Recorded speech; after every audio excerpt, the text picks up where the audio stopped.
Paul, a man on a mission, penned a letter that would echo through the ages. This letter, known as Romans, wasn't just for the early Christians in Rome. It was a message for the world, a message about Yahweh's love and plan for all people. In Romans chapter 1, we find the very heart of Paul's message, a message that still resonates today.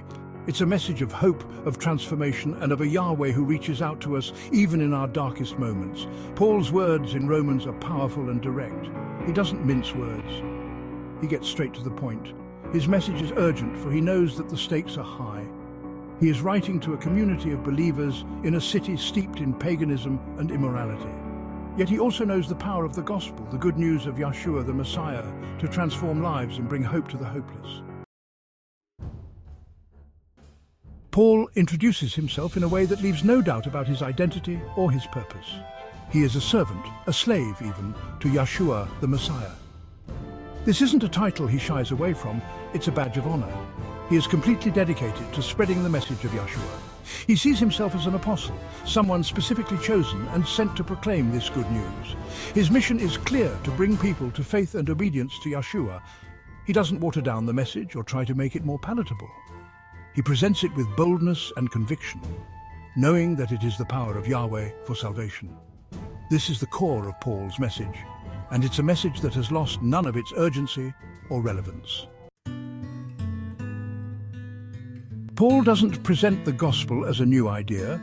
He emphasizes its roots in the scriptures, the holy writings that the Jewish people held dear.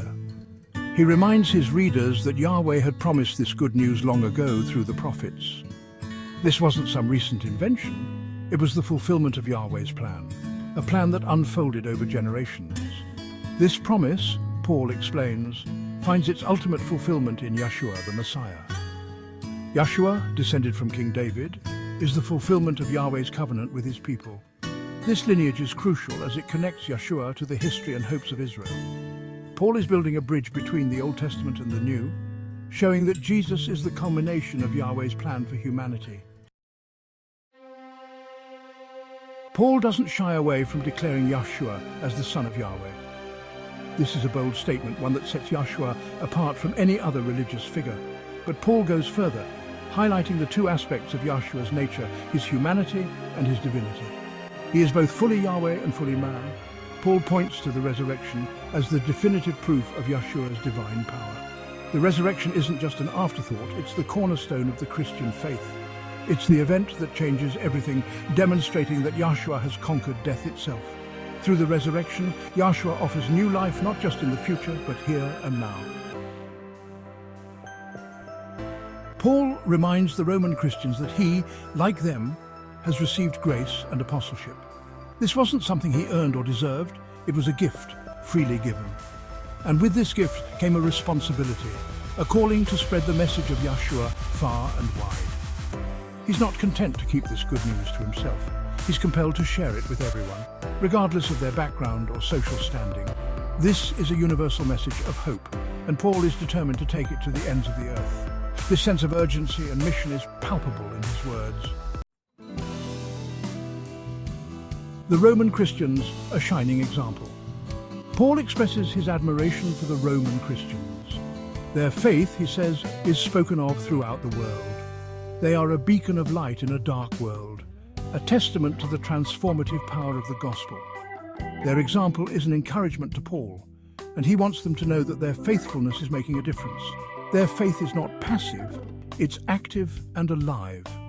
They are living out their faith in a hostile environment, and their example is inspiring others. This recognition of their faithfulness is not meant to flatter them, but to encourage them to continue standing firm in their faith. Heartfelt desire to visit Rome, Paul reveals his longing to visit the Roman Christians. He desires to meet them face to face, to share in their fellowship, and to offer them encouragement and support. This isn't just a casual desire. It's a deep yearning to connect with his brothers and sisters in the Messiah. He wants them to know that he's not some distant figure, but a fellow traveler on the same journey of faith. He longs to impart to them some spiritual gift to strengthen them. This emphasizes the importance of Christian community and the mutual support that believers provide for one another. Preaching without shame the urgency of the gospel. Paul boldly declares that he is not ashamed of the gospel. This is a powerful statement in a culture where the message of the cross was often seen as foolish and weak, but Paul knows that the gospel is the power of Yahweh for salvation to everyone who believes. He's not afraid to proclaim it even in the face of opposition or ridicule. He understands the urgency of the message and the eternal consequences of rejecting it. This unwavering commitment to preaching the gospel, regardless of the cost, is a challenge to every Christian. Yahweh's righteousness revealed.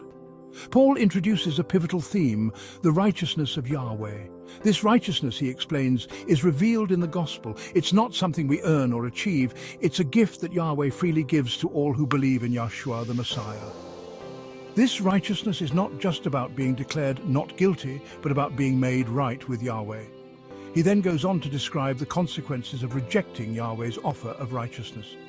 He paints a stark picture of the consequences of suppressing the truth about Yahweh. This is a sobering reminder that our choices have eternal significance.